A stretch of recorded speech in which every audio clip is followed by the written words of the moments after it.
my name is Morten Frederiksen, and I'm a sociologist at Aalborg University and National Program Director of the EVS in Denmark. What I would like to talk about is some key findings we made in Denmark using the EVS 2017 data, investigating the impact of the economic crisis on trust within the population.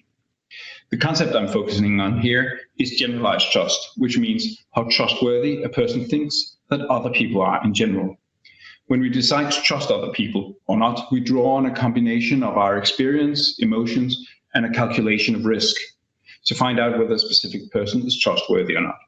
Generalized trust means that you think that other people in general are trustworthy and that trust is justified in most situations. In contrast, generalized mistrust means that you, in most situations, think that trust is not justified and that most people are not trustworthy.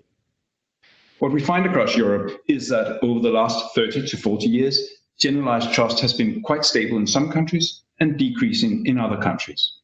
Denmark, in this context, has been a curious outlier because generalized trust in Denmark has been increasing continuously from 1981, when we made the first measurements, to 2008. In 1981, 1 in 2 Danes considered other people in general to be trustworthy. And in 2008, this had increased by 50%, so that 3 in 4 Danes considered other people to be trustworthy in general.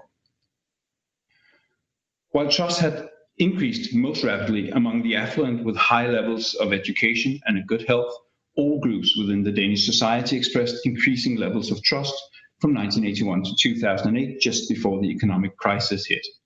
This increase was largely driven by generational replacement, increasing levels of education, and a high level of social equality and institutional stability. So we were curious to see what the impact of the 2008 economic crisis would have on the level of generalized trust in Denmark. Might increasing economic hardship and more bleak prospects for the future decrease the level of generalized trust, making Danes become distrustful of other people's intentions and motives? When we got the results, we were initially disappointed. The average level of generalized trust among Danes was around 75% in 2017, compared to 76% in 2008. So basically, the level of trust in the Danish population had just stabilized at a very high level.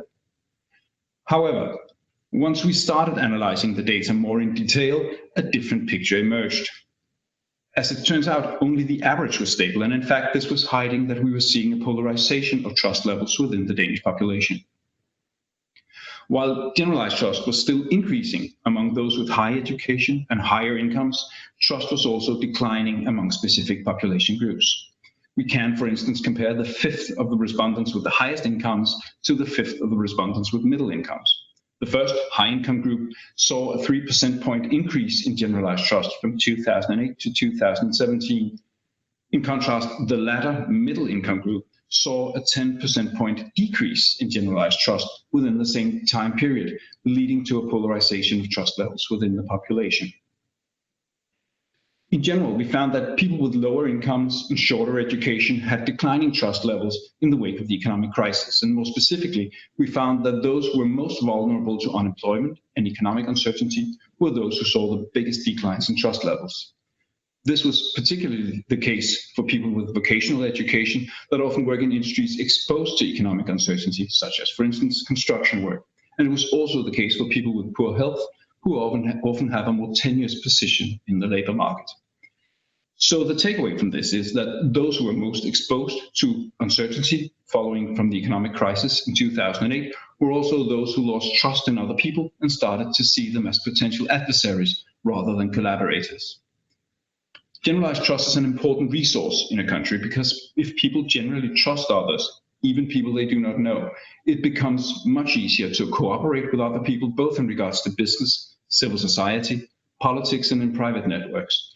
If, on the other hand, generalized trust is low, cooperation becomes hampered by mistrust, and people are generally more skeptical about other people's intentions, undermining social tolerance and social cohesion. What our findings show is that even for countries with high trust levels and strong welfare institutions, economic uncertainty quickly undermines mutual trust among those who are most exposed to these uncertainties, and that uncertainty may linger for years after an economic setback.